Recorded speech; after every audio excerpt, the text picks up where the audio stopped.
Hello and welcome to the France 24 interview. I'm Mairead Dundas. Now, my guest today warns of a planet where the economy has collapsed, the air is unbreathable, and new diseases have been unleashed. A planet no longer fit for humans. That's the grim scenario David Wallace-Wells depicts in his brutal portrait of climate change in the book The Uninhabitable Earth, A Story of the Future. Also, Deputy Editor of New York Magazine, it's a pleasure to welcome David Wallace-Wells to the France 24 studios. Thanks for being here. Now, this book is often described as a call to action.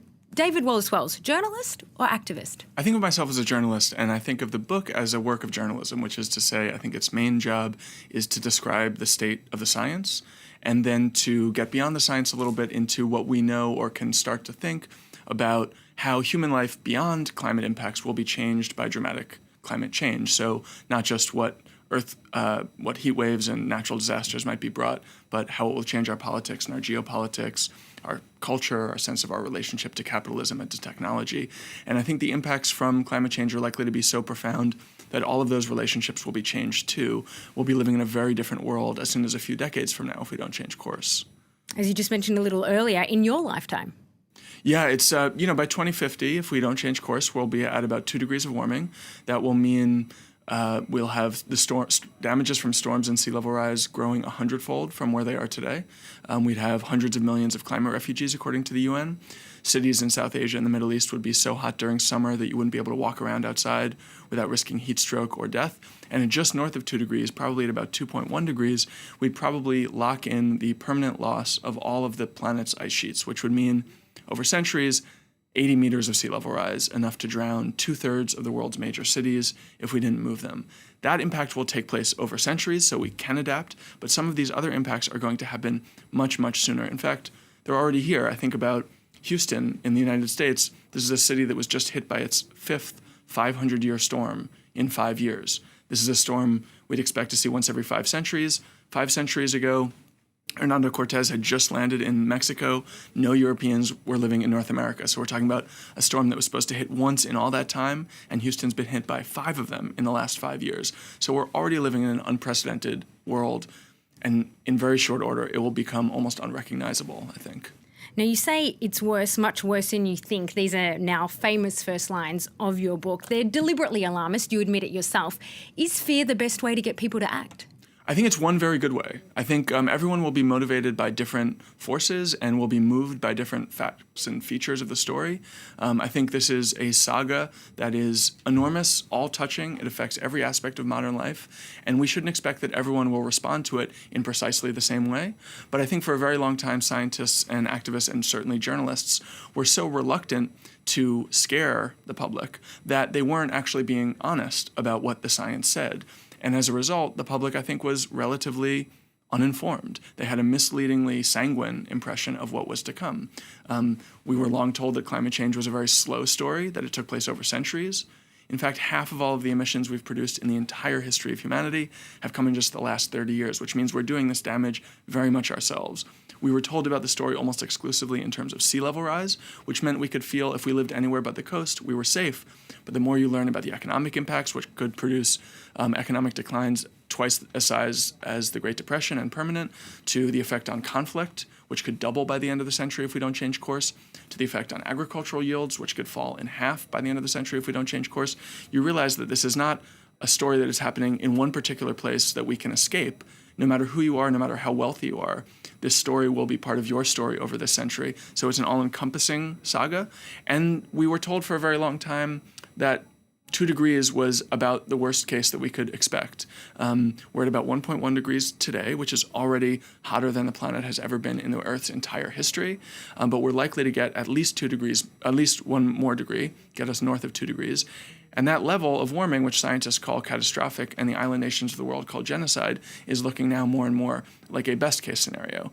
For all of these reasons, I think the public didn't really understand the urgency of the crisis for a long time, in part because there wasn't sufficient alarmism. From my perspective as a journalist, if the science is scary, the best thing to do is to share it with the public. To not share it is patronizing.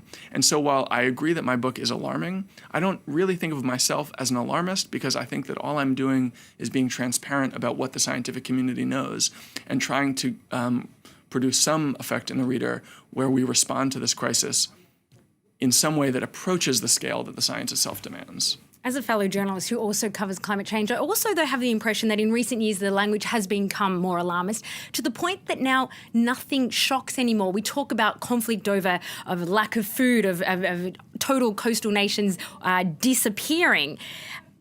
The language is terrifying. The scenarios are terrifying. Emissions are on the rise, on the other hand. What needs to happen for this so-called tipping point to happen? Well, I think we're moving in the right direction. I think part of that is because there is a new sense of urgency in the rhetoric that I think started with the UN's IPCC report from last October. It's fairly recent, this change of language. Last couple of years. And it's become even more intense even over the last 9 months with Greta Thunberg and the school strikes and Extinction Rebellion in the UK, Sunrise Movement in the US. We've had these really remarkable climate protest movements, unprecedented actually, millions of people in the street expressing much more concern than have ever been expressed before. And we're just starting to see policy changes in response to it with the British Parliament declaring a climate emergency, Denmark, Norway, Finland committing to net zero relatively quickly. And in the US, a Democratic primary in which all of the candidates are competing with one another to be more ambitious on climate change. Now, considering that no pledge to reduce emissions in the history of climate change has ever been fulfilled, it's reasonable to be skeptical of some of these sort of empty promises. And yet the fact that the governments are making them is, I think, a real sign of some progress. And I think it reflects, in addition to the changing political landscape, the fact that there is a new economic conventional wisdom. It used to be the case that economists believed that action on climate change was too expensive to be worth it. They said the impacts are going to be relatively small and we're better off just growing however we can grow.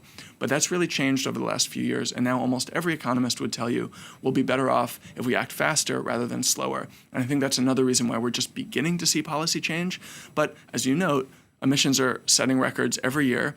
The UN says we only have 10 years to have them, to cut them in half. And we're not just moving too slowly in the right direction, we're still moving in the wrong direction. I think there are reasons for thinking that that will change soon, but it's clear that we're not moving nearly fast enough, even given the unprecedented mobilization that we've seen over the last year. Well, that leads to my next question. You just mentioned Greta Thunberg. You've actually spent some time with her. I wanted your opinion just in terms of, is she the best news for the climate movement in years, or is it really she more of a media-friendly distraction from the real topic? Well, I don't think that she's a distraction at all. I'm enormously grateful that she's done what she's done, and I'm sort of in awe of her achievement. Personally, a year ago she was a friendless 15-year-old sitting outside Swedish Parliament by herself, and now she is leading movement of millions of school children all around the world. I think that we need more than Greta, but she would tell you the same. She's not trying to take control of policy or ask for particular concessions. She's not even trying to express the state of the crisis in her own words. When she was invited to the US to give testimony before Congress, she declined and just handed over the IPCC report and said, you don't need me to tell you, just listen to the scientists. So her message is not one of self-aggrandizement or, she's not trying to politicize the issue personally. She just wants the leaders of the world to devise policy that responds to the crisis as it's described by the world scientists.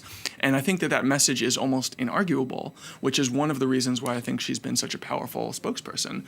I think it's also been very helpful that she thinks so clearly about the matter of intergenerational justice and is able to articulate in ways that no adult can deny that her generation will be suffering because of the indifference of people of our age and older. And I think that has had an effect not just on the teenagers of the world, but possibly also the adults of the world who may feel guilty for how little they've done on this issue to this point. Now, again, I wouldn't want to put Greta in charge of global climate policy. I wouldn't want to put Extinction Rebellion in charge of global climate policy, but I'm enormously grateful and even exhilarated that those protest movements are unfolding because they are genuinely changing the shape of the political landscape and making much more ambition on climate possible than I would have even thought was possible a year ago. Now, I wanted to just speak about David Wallace-Wells himself. You said that you are a journalist more than an activist, but what can you do as an individual to contribute to the direction we need to go? Is it about having less children? Is it about not eating meat, not flying, voting? What can an individual do? The way that I see it is that this crisis is too big to address with anything but politics. We need a thorough transformation of nearly every aspect of modern life, because nearly every aspect of modern life produces a carbon footprint. And if we have a hope of stabilizing the world's temperature at any level, not even a comfortable level, even a terrible level if we want the warming to stop ever. We need not just to reduce emissions, we need to completely zero them out. And that means, at least as a kind of an end game, we need to get to a place where all of our food is raised in ways that doesn't produce carbon, our air travel doesn't produce carbon, our electricity generation doesn't produce carbon, our transportation doesn't produce carbon, and our industry doesn't produce carbon. To do that at anything like the speed that is required means politics, because you and I can't build a new electric grid. We can't deploy a whole nation of solar arrays. But if enough of us stop flying, that would force the industry to change. I think that there is a way that individual action can bring about some of these large-scale changes, but it's only important as a stepping stone to those changes. And I think there are other reasons why it's valuable to take action as an individual too. First of all, it's good to live within your own values and believe that you're living in accordance with the way that you see the world and want to see the world. It's also good to signal to those around you that you care about this issue, because so many people carry climate anxiety around privately. And I think even discussing it with their loved ones and their family and their friends means it's the beginning of a political action. But personally, I think even more than that, it's good to vote to support people who prioritize climate action, to hold those who are in office accountable to the promises they've made before, and ideally also to put extra political pressure in the form of protest on the powers that be, because the politics that we have now in almost every country in the world, even when leaders are committed to the principle of climate action, those politics are moving far too slowly. David Wallace-Wells, a pleasure to have you here in the France 24 studios. Thanks for being here. Thanks for having me. Do stay tuned with us, because we've got more news coming up here on France 24.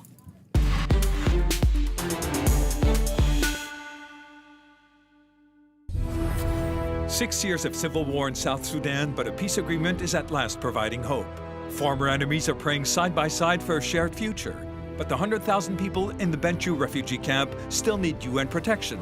Few dare leave the insalubres camp for fear of being killed, but some women like Nian Yang do venture outside. With her family and loved ones, she has moved to a nearby town. France 24's reporters filmed her daily routine as she tries to return to normal life. Reporters presented by Mark Owen on France 24 and France24.com.